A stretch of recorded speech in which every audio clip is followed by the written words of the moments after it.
Hi, welcome to Bookie, which unlock big ideas from world bestsellers in audio, text, and mind map.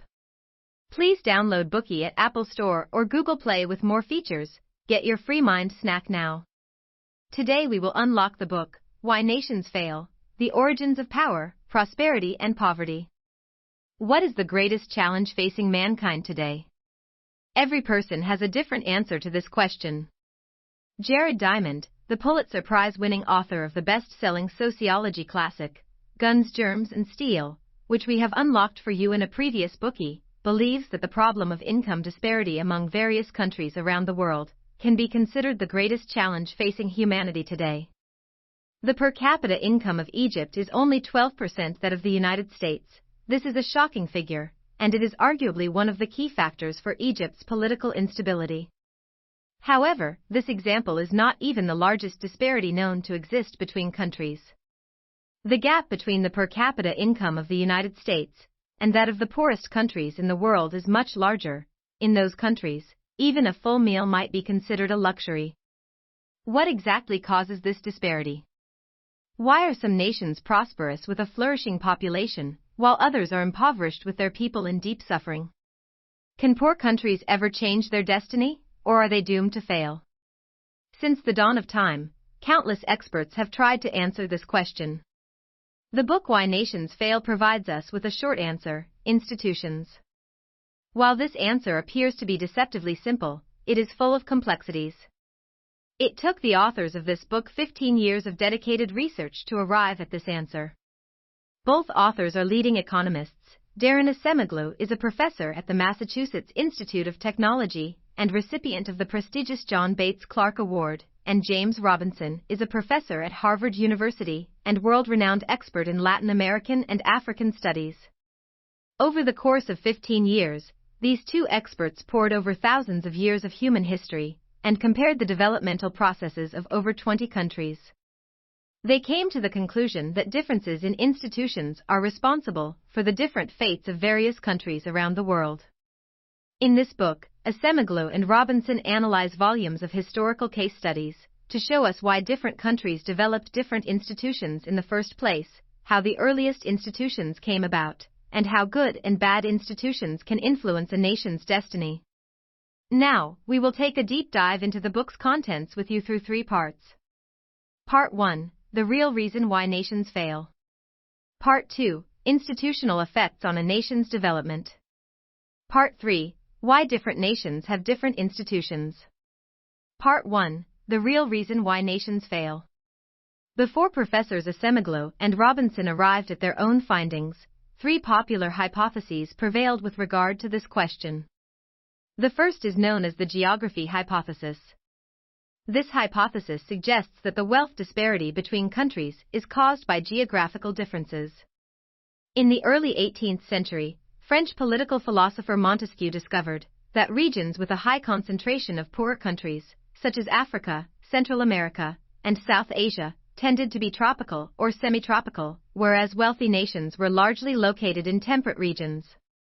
Therefore, he concluded that tropical climates made people lazier and robbed them of the motivation and initiative to work, think, and innovate, in addition to making them more susceptible to dictatorships and despotic rule.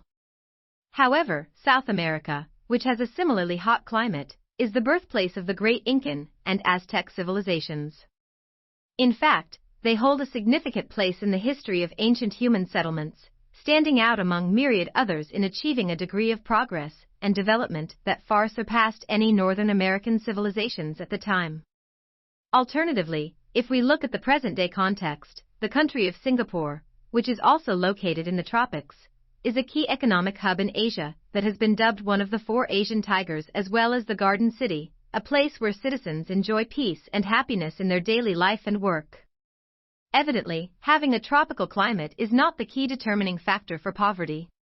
Others have claimed that diseases like malaria tend to spread in tropical climates, causing a profound impact on people's health and indirectly affecting productivity in such areas.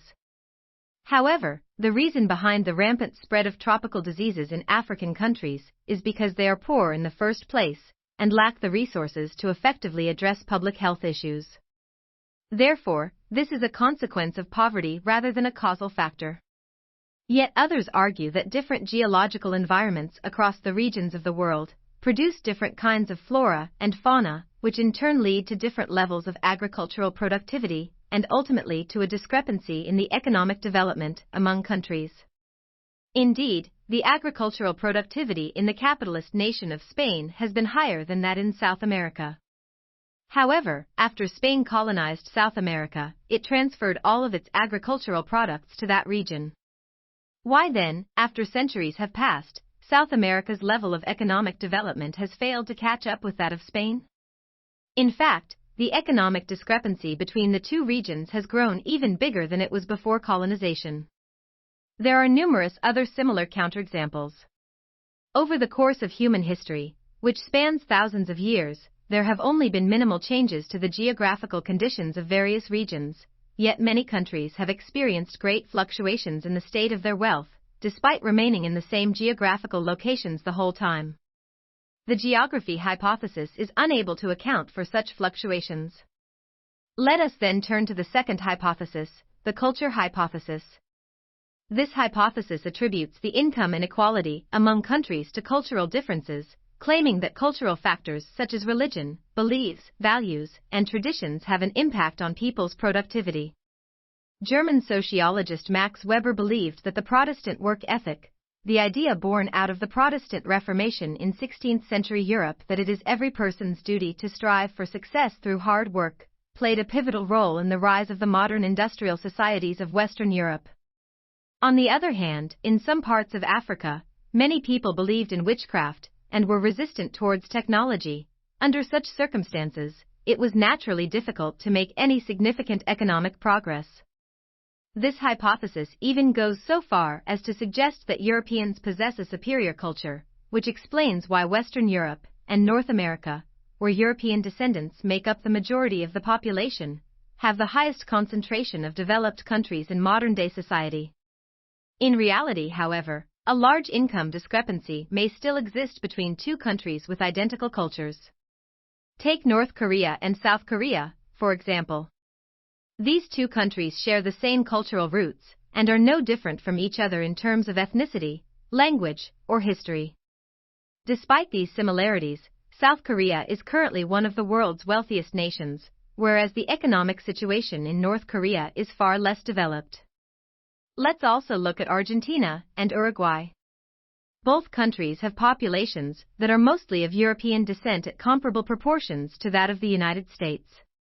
Nonetheless, the income levels of these countries lag far behind the United States. China, on the other hand, has a civilization that has progressed through ages in a continuous manner. Historically, the country had been one of the most powerful nations in the world, and had once fallen from great heights to become a target of imperialist oppression. Modern-day China was built on a blank slate, and yet it has sustained over 30 years of rapid economic development to date. Therefore, we can see that culture does not have any decisive influence on a country's level of wealth. The third hypothesis we will look at is the ignorance hypothesis, which suggests that the leaders of some countries simply do not know how to rescue their countries from poverty. Many economists favor this theory. As professionals in the field of economics, they know all too well the challenges involved in deploying resources to meet development goals.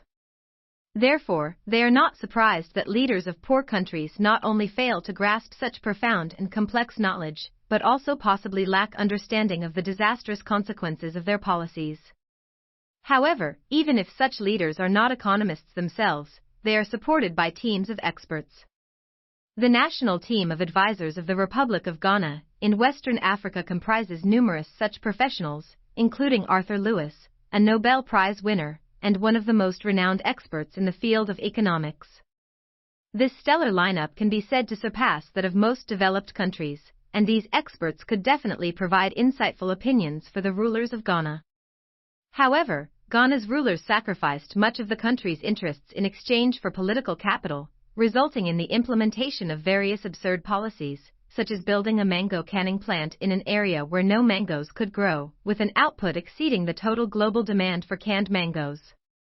This utter lack of consideration for the basics pertaining to raw materials, cost, and sales extends far beyond simple ignorance. Now that we have refuted one hypothesis after another, what is the real reason that causes nations to fail? Acemoglu and Robinson believe that institutions determine a country's economic fate. They offer a classic example, that of Nogales. Nogales is a unique city. Half of it is located within the borders of the United States, while the other half lies in Mexico, separated by a fence that runs down the middle. These two halves are nearly identical in all respects, including geographical conditions, population makeup, and cultural practices. However, life on either side of Nogales is vastly different. In the northern half, the average household income is about $30,000 a year. People have the right to vote and enjoy a range of social privileges such as healthcare, education, and public safety. On the other hand, in the southern half that lies in Mexico, the average household income is only a third of that in American Nogales. A large number of the children do not attend school, public hygiene conditions are deplorable, social infrastructure is poor, and crime rates are high. Overall, the quality of life here is significantly poorer than on the other side of the fence. Why is there such a tremendous disparity? With all other factors being the same, the only difference between the two sides is their institutions.